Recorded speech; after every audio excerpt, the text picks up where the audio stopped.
Manuel de mon prénom.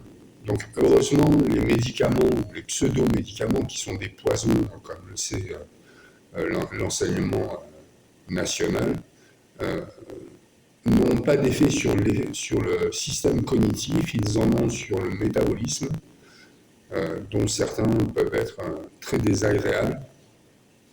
Je l'ai indiqué à la police qu'ils trouveront les stupéfiants dans les pharmacies. Donc, au-delà de l'imposture de ces établissements qui se trouvent peut-être un petit peu dans toute la France, appelés pôles psychiatriques, c'est simplement une façade, éventuellement comme peut l'être le ministère de la Justice, dont les portes sont toujours ouvertes, qui signifie que la justice n'a toujours pas été rendue. La police donc, qui a appelé les pompiers suite à mon déplacement il y a environ 30 jours pour qu'on me restitue mes biens qui ont été saisis dans un jugement qui n'en était pas un, c'est un jugement avec parti pris, sans défense, sans raison, sans préjudice, sans cause, sans intérêt.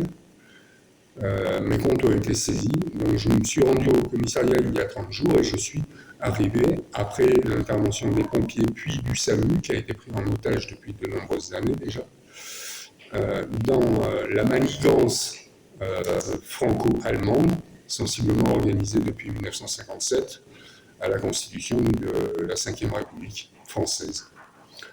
Le Toubib hier me demandait pourquoi la police m'avait amené ici. C'est simple, je suis fiché sur un fichier factif F, supposément schizophrène, bien qu'on me sorte simplement agité aujourd'hui.